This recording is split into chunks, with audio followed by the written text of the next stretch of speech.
Durante toda a sua vida, você vai conhecer muitas mulheres. Mãe, tia, avó, prima, amiga, colega de trabalho. Com exceção de uma ou outra, toda menina aprende a brincar de boneca e a cuidar da casa. Naturalmente, ela vira uma protetora do lar. É o que explica Rosana Schwartz, pesquisadora sobre gêneros e professora de jornalismo na Universidade Presbiteriana Mackenzie. As primeiras letras, o primeiro caminho era feito pela mãe dentro de casa.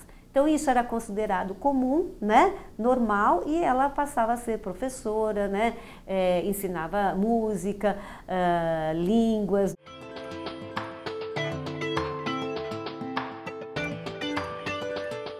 Bom, isso era o que a sociedade pensava até o século XX.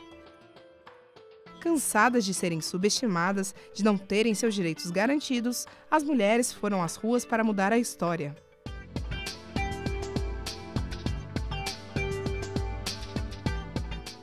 As sufragettes, ou sufragistas, como é a tradução em português, faziam parte de um grupo que lutava pelo direito do voto no Reino Unido.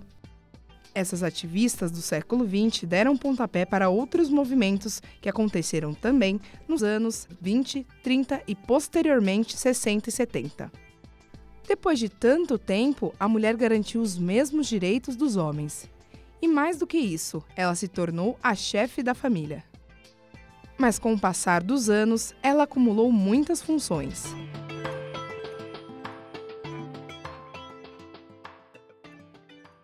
A mulher contemporânea é uma mulher de dupla jornada ou tripla jornada de trabalho.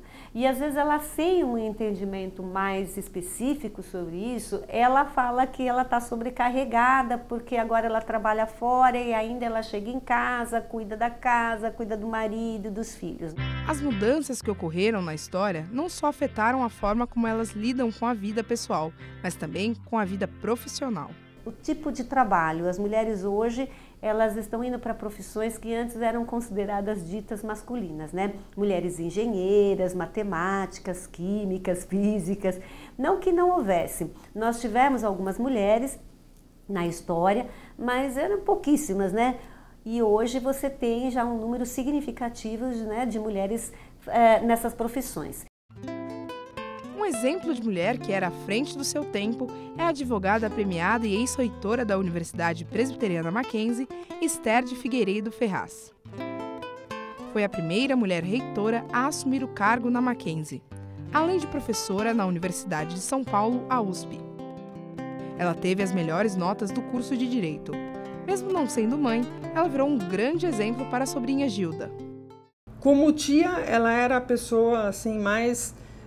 não vou te dizer que ela era uma pessoa permissiva, mas era daquelas tias que assim, bom, agora o assunto é de gente grande e criança sai da sala.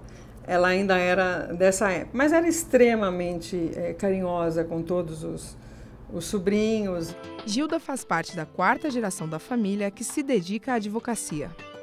Jamais me passou pela cabeça ser outra coisa que não advogada. É claro que houve um empurrãozinho, né? Uma torcida talvez muda da tia e dos pais. A história de Esther Figueiredo vai além da área do direito. Ela foi ministra da Educação, a primeira ministra mulher em Brasília. Todas as pessoas que a conheceram contavam histórias sobre sua humildade, inclusive sua sobrinha. Ela era assim de um rigorismo com o trato público que o que a gente vê hoje é inacreditável. Por exemplo, naquela época, quando ela foi para Brasília, ela tinha uma Brasília.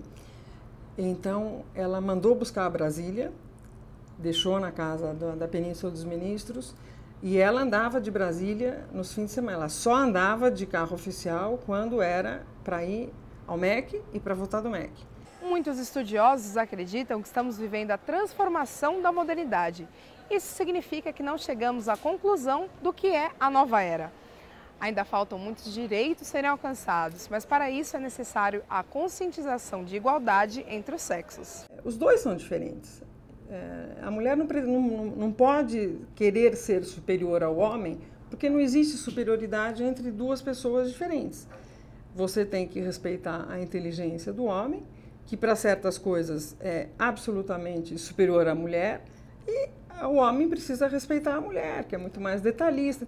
No dia que não existir mais as diferenças, vamos colocar assim, né, de direitos entre homens e mulheres, e nós conseguimos conquistar a equidade de gênero, não é? Aí nós podemos falar que chegamos no século XXI.